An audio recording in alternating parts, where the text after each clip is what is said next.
Келесі сөз Қырғыз Республикасының президенті Садыр Нуркожоевич Жапаровқа беріледі. Урматтуу президент мырза, кадырлуу мамлекет жана өкмөт башчылары, урматтуу баш катчы мырза, Түрк мамлекеттер уюмунун мааракелик 10-чу саммитинде сиздер менен жүз көрүшүп турганыма кубанычтамын. Биздин кезектеги жолугушуубуз түрк дүйнөсүнүн динамикалуу өнүгүп жаткан заманбап жана ишенимдүү өнүгүп жаткан борбор калаларынын биринде Астана шаарында өтүп жатат. Эң оболу Казакстан Республикасынын президенти урматтуу Касым-Жомарт Кемеловичке жылуу меймандостук жана иш-чарабызды мыкты деңгээлде уюштуруп жаткандыгы үчүн терең ыраазычылык билдирем. Жакында эле Түркия Республикасынын түзүлгөндүгүнүн 100 жылдык мааракесин белгилеген урматтуу Режеп Тайып Эрдоган мырзаны Түркия Республикасынын күнү менен чын жүрөгүмдөн куттуктаймын. Мындан туура бир кылым мурда боордош түрк эли Мустафа Кемаль Ататүрктүн жетекчилиги астында биримдиктин жана ынтымактын урматы үчүн улуттук улуу күрөшкө аттанып чыккан. Бир кылымдык тарыхында даңазалуу ийгиликтерди жарата алган Түркия бүгүнкү күндө дүйнөдөгү алдыңкы өлкөлөрдүн катарынан орун ээледи. Учурдан пайдаланып, урматтуу Илхам Гейдарович Алиевди Карабах аймагындагы суверенитет орнотулгандыгы менен куттуктап кетүүгө уруксат этиңиздер. Кыргызстан эл аралык деңгээлде таанылган чек араларда Азербайжандын аймактык бүтүндүгү тууралуу позициясын туруктуу карманат. Кыргызстан жогорку мазмундуу деңгээлде бир катар маанилүү иш-чараларды уюштуруп, Түрк мамлекеттер уюмунун күн тартибин жигердүү илгерилеткен жана уюмдун алкагында ар кандай тармактардагы кызматташтыктын туруктуу өнүгүшүн камсыз кылган Өзбекстан Республикасынын уюмда жасалган төрагалыгынын жыйынтыктарын жогору баалайт. Биздин уюмдун ишине салттуу түрдө катышып жүргөн урматтуу Виктор Орбан мырза менен урматтуу Курбангулы Мяликулиевичке кайрылып, чын дилимден кош келиңиздер демекчимин. Түркмөн боордошторубуз жакынкы аралыкта Түрк мамлекеттер уюмуна кошулуу боюнча маанилүү кадам жасайт деп ишеним артамын. Венгрия уюмдун ишбердигине зор салым кошуп жаткандыгы бизди кубандырат. Урматтуу кесиптештер, бүгүнкү уюмубуздун 10-чу саммитин өткөрүп жатабыз. Түрк мамлекеттер уюму жыл сайын бекемделип, биздин биргелешкен аракеттерибиз менен тарыхый, маданий жана диний жалпылыгынын негизинде маанилүү аймактык бирикме болуп калат деп ишенемин. Бүгүнкү күндө эл аралык коомчулук биздин уюм менен өз ара аракеттенүүгө кызыгуусу артып келүүдө. Катчылыктын эл аралык жана аймактык уюмдар менен кызматташууну жөнгө салуу боюнча аракеттерин толугу менен колдоймун. Бул өңүттө экономикалык кызматташтык уюмунун Түрк мамлекеттер уюмда байкоочу болуу ниетин кубаттайм. Ал жөнүндө бүгүн биз чечим кабыл алабыз. Экономикалык кызматташтык уюму менен Түрк мамлекеттер уюмунун ортосундагы өз ара аракеттенүү кызматташуунун жаңы перспективаларын табууга, жаңы мүмкүнчүлүктөр түзүлүп, бул уюмдарга кирген мамлекеттердин ортосундагы диалог бекемделе берет деп ойлойм. Биздин саммит дүйнөлүк кризистер жана аларды жеңүү үчүн биргелешкен аракеттерди талап кылган, чоң өзгөрүүлөргө туш болгон мезгилде өтүүдө. Жалпы мамлекеттерибизди ийгиликтүү ишке ашыруу жана алдыбызга коюлган максаттарга жетүү үчүн саясий эрк жана олуттуу экономикалык дараметке ээ болушубуз үчүн бардык мүмкүнчүлүктөр бар. Ушуга байланыштуу биздин уюм тарабынан кабыл алынган түрк дүйнөсүнүн көз карашы 2040 жана 5 жылдык Түрк мамлекеттер уюмунун стратегиясы сыяктуу стратегиялык документтердин негизинде өлкөлөр ортосундагы кызматташтыкты мындан ары да илгерилетүүгө жана өнүктүрүүгө тийиш. Мындан тышкары биз кабыл алып жаткан документтер Астана актысы жана саммиттин жыйынтыктоочу декларациясы биздин кызматташтыктын негизги багыттарын камтыйт. Кыргыз Республикасы өз кезегинде алдыга коюлган милдеттерди мындан ары ишке ашыруу үчүн бардык күч аракетин жумшайт. Урматтуу достор, бүгүнкү саммит Түрк Тайм темасында өтүүдө. Түрк кызматташтыгын өнүктүрүүнүн максаттары жана приоритеттери биздин мамлекеттерибизде жүргүзүлүп жаткан экономикалык саясатка шайкешкелерин эске алуу менен Кыргыз Республикасы уюмдун алкагында көп пландуу жана öz ara пайдалуу кызматташтыкты өнүктүрүүгө өзгөчө көңүл бурат. Албетте, дүйнөлүк жана улуттук экономикалардын өнүгүшүнө түздөн түз таасирин тийгизген дүйнөдөгү геосаясий кырдаалга байланыштуу азыркы мезгил жалпы адамзат үчүн оңой эмес. Мындай абалда биздин түрк өлкөлөрүбүз экономикалык дараметин арттыруу жана туруктуу өнүгүүнү илгерилетүү боюнча күч аракеттерин бириктирүүсү абдан маанилүү. Ошол эле учурда заманбап чакырыктар өлкөлөр алдында жаңы мүмкүнчүлүктөрдү жана перспективаларды ачты.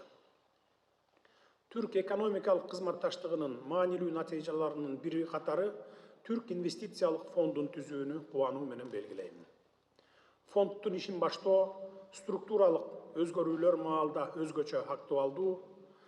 Мында бизнестин муктаждыктарын канааттандыруу жана бизнес пландарды ишке ашыруу үчүн зарыл болгон каржы рыногунун ар кандай инструменттеринин жеткиликтүүлүгүн сактоо жана кеңейтүү чоң мааниге ээ. Урматтуу кесиптештер, кызматташуунун дагы бир актуалдуу багыты санариптик трансформациянын алкагында өз ара аракеттенүү. Санариптик трансформацияны эске алуу менен бизнестин ролун күчөтүү максатында креативдүү индустрияны өнүктүрүүгө өзгөчө көңүл бурулат.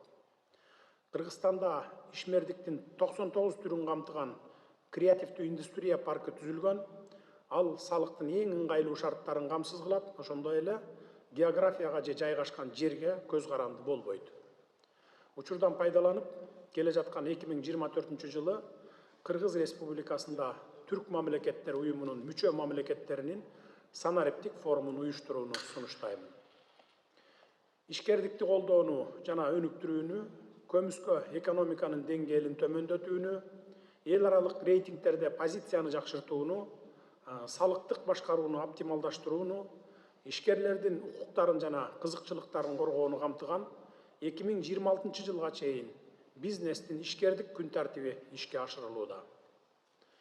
Биз бул иште прогресске жетишүү үчүн ар бир кызыктар катышуучу, ар бир өлкө жана ар бир өнөктөш менен өз ара пайдалуу кызматташууга даярбыз.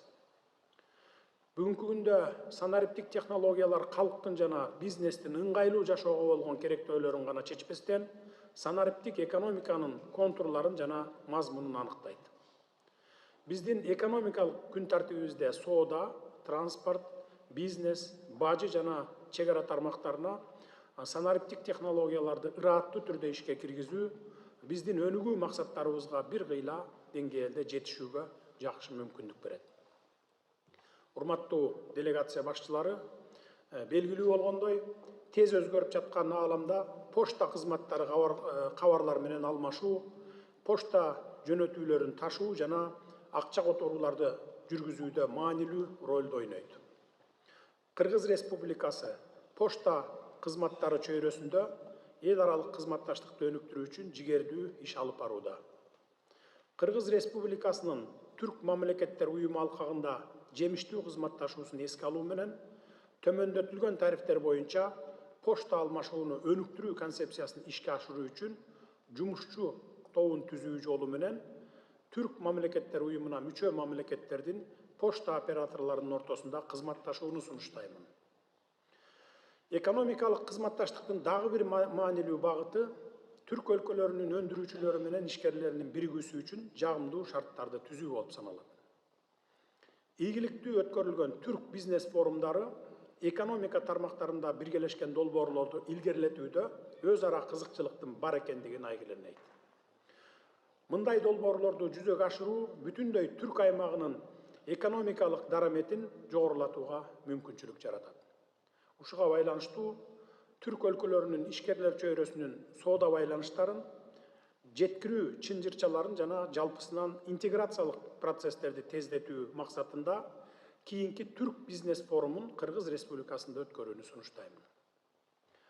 Урматтуу отурумдун катышуучулары, маданий гуманитардык чөйрөдөгү кызматташтыкты чыңдоонун жана өнүктүрүүнүн маанилүүлүгүн таанып, түрк кызматташтык уюмдары Түрксой, Түрк академиясы, түрк маданияты жана мурасы фондунун ортосундагы өз ара кызматташууну мындан ары күчөтүүгө көңүл буруу зарыл деп эсептеймин.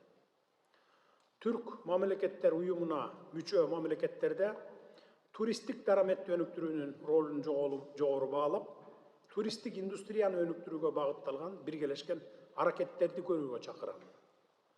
Тактап айтканда, ар бир бүчө мамлекеттин маданий жана тарыхый кооз жерлерин камтыган тилдин, маданияттын, каада салттын жана диндин жалпылыгын баса белгилеген туристтик маршруттарды жайылтуу.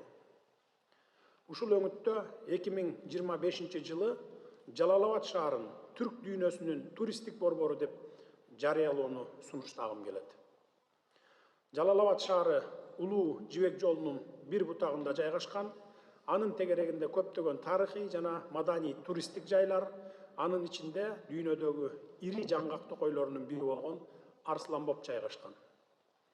Белгилей кетүүчү нерсе, түрк дүйнөсүндөгү туризм жана табаррук зиярат долбоорун ишке ашыруу түрк өлкөлөрүндө чоң потенциалга ээ жана түрк мамлекеттер уюмунун мейкиндигинде туризмди өнүктүрүүгө маанилүү роль ойнойт. Кымбаттуу достор, келерки 2024 жылы өткөрүлө турган маанилүү эл аралык спорттук маданий иш-чарасын 5-чи дүйнөлүк көчмөндөр оюндарын белгилеп кетким келет.